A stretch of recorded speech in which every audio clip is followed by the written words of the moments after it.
Hello, thank you for joining me today. My name is Courtney Denning. I'm the Marketing and Programming Coordinator here at the Pickle Public Library. I'm also a writer, photographer, and hobby crafter. My husband and I have 3 cats, though I would gladly have many more. The cat in this photo with me is Emma. She was helping me sort through some sentimental items from elementary school on the day that I took this photo. One of the things I do to help me get rid of clutter or create space is to photograph items before letting them go. I'll go into more detail about that later in the presentation. For the better part of 6 years, I have been on a mission to get rid of stuff, to purge unnecessary items, to cut out the clutter, to simplify. In essence, to create space. When you have more space and less clutter, you have more time in your day and more room for the things that you love, whether it's time with family or space to hang gorgeous artwork. Physical clutter is frustrating for a lot of people. How else would we have an entire store dedicated to containing all of our stuff? I love the Container Store as much as the next organizer fanatic, but the issue is about more than clutter.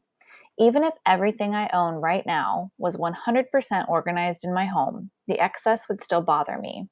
Those tidy and organized boxes are still holding on to things I may never use again. These are things I don't need to hold on to. Sometimes my anxiety seems related to the amount of clutter and stuff around me. I almost feel claustrophobic, like my collections and piles of things will trap me. I'm weighed down by my material possessions, and sometimes I obsess over how to reduce them. Piles of papers on my desk at work or on our dining room table at home make it hard for my mind to focus. It's easier for me to organize my thoughts if there are clear and empty spaces in front of me. My mind works better with a clean slate in front of it, or as clean and empty as I can possibly get it. I've always preferred neat and tidy, but my recent fascination with downsizing and getting rid of things is new. Part of it started when my husband and I moved twice in 2 years. Does anyone like packing or moving heavy boxes up and down 2 and then 3 flights of stairs? How about unpacking? I hate moving, and every time my husband and I moved, I realized we still had too much stuff. Even though we're done moving for a while, we bought our first home in August of 2016, I still want to get rid of things that we don't need. Another event that has inspired my desire to simplify is my grandmother's passing. My grandma Ruby died in 2014. Soon after, my family went through all of her belongings that my grandpa wasn't keeping. My grandma was a collector.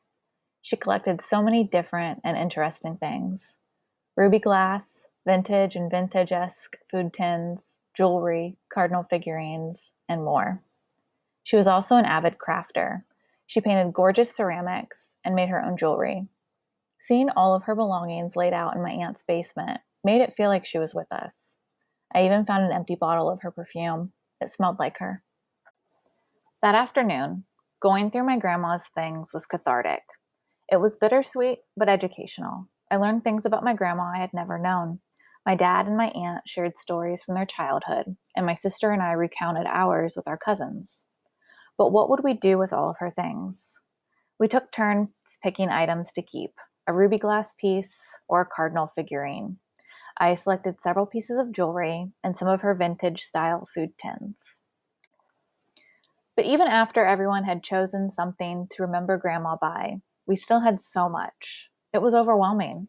At first, we worried that if we didn't keep it, it meant that we didn't love her. But we realized that Grandma wasn't contained in the things she left behind. We keep her alive in our memories of her and by talking about her. This helped us be able to choose items to donate or sell at a garage sale later in the year. This experience made an impact on my parents and my aunt and uncle. They didn't want to leave a bunch of things for me and my sister or our cousins to sort through and wonder about. Why did they keep this? Or what should I do with this? Our semi-regular family garage sale that year was huge. We all went on purging sprees. We actually held more than one garage sale at many family members' houses, sometimes at the same time that summer. The last reason that I've been especially focused on reducing for the past few years or so is that I've been reading more about simple living and minimalism.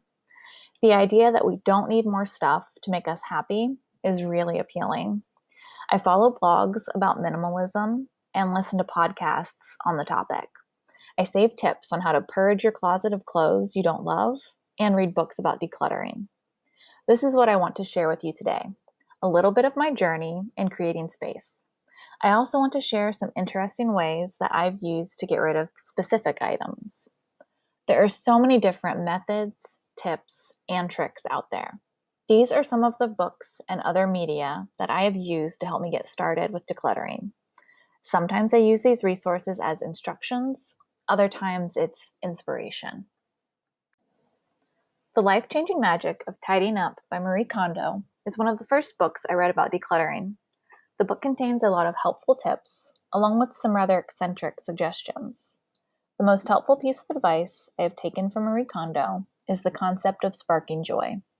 When you're decluttering, you hold each item and ask yourself if it sparks joy in your life.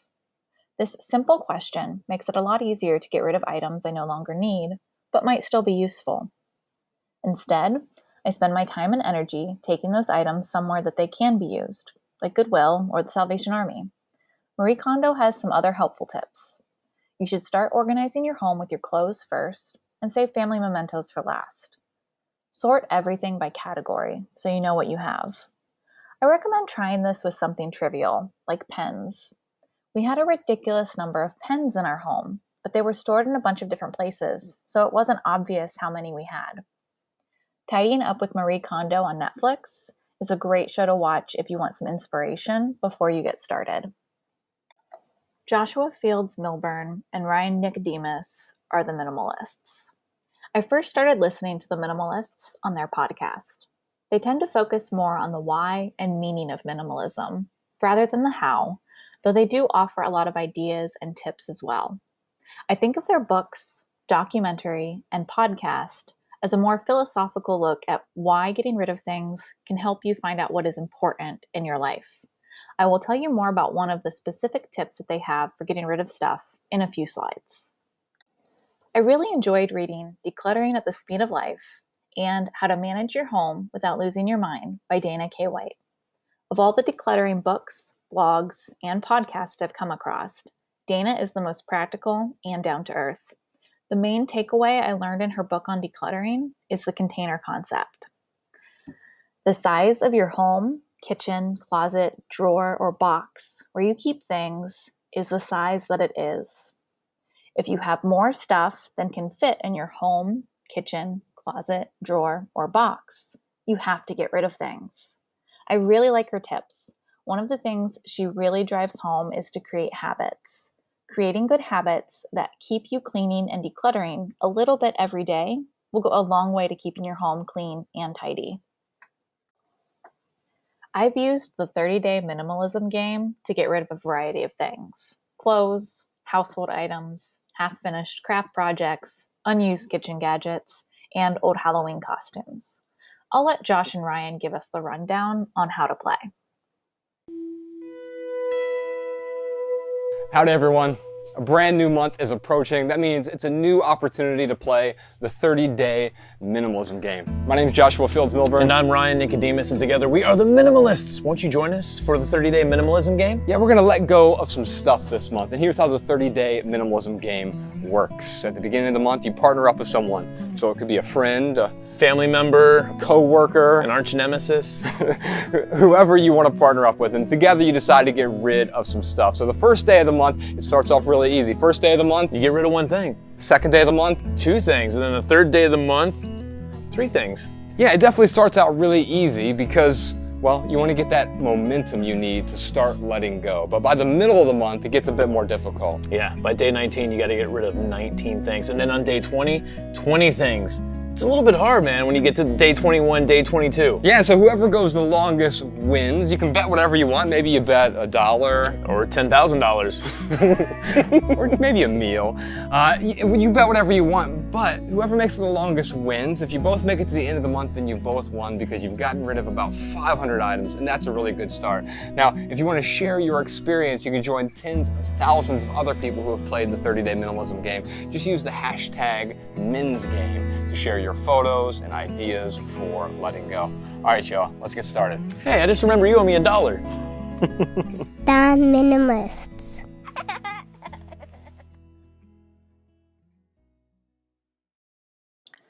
One of the first things I let go of with the men's game was my Alice in Wonderland costume. I made it when I worked at Franklin Park Conservatory. We had an Alice in Wonderland tea party all 4 years that I worked there, and every year I added to my costume. It was hard to let go of. I thrifted the dress and some other parts and made an Absalom caterpillar and butterfly. What helped me let go of the costume was realizing that I would not wear it again and that I got all the value out of it that I will get.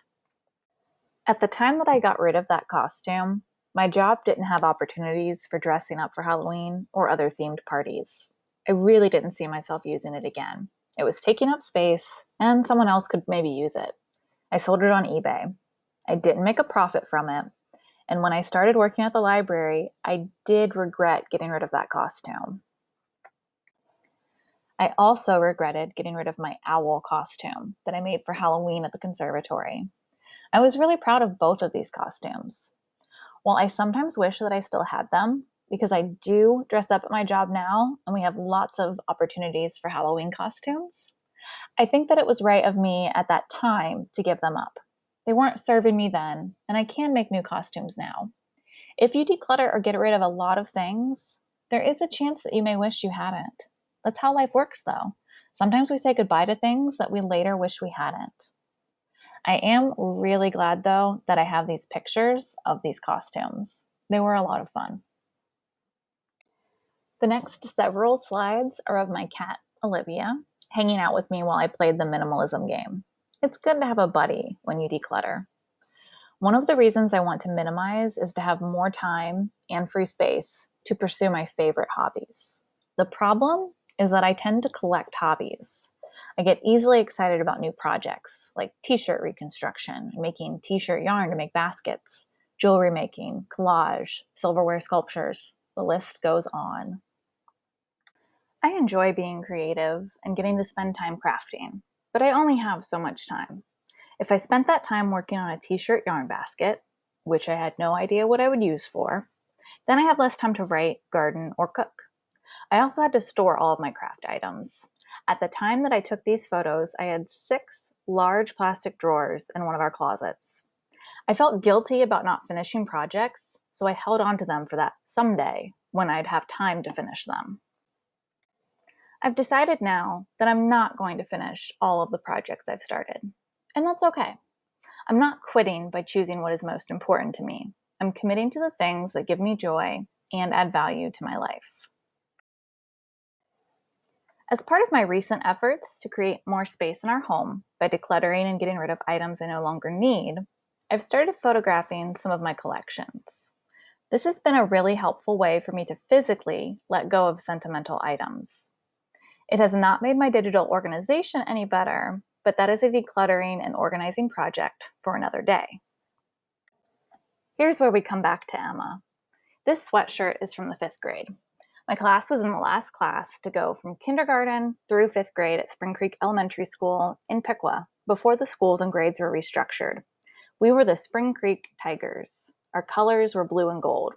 The sweatshirt still fit me somehow, but it's not a sweatshirt I'm going to wear. It's not a comfortable fit. I didn't want it to sit in a box for another 20 years, so I donated it to Goodwill. After taking a picture of it, of course. Whether or not I have the sweatshirt, I'm still a Spring Creek Tiger. I've used photography to help me let go of a lot of my collections. All of my photos are taken either with a pocket, point-and-shoot digital camera or my cell phone. The photos are for my memories, not for museums. But the camera quality on our cell phones today is still pretty amazing.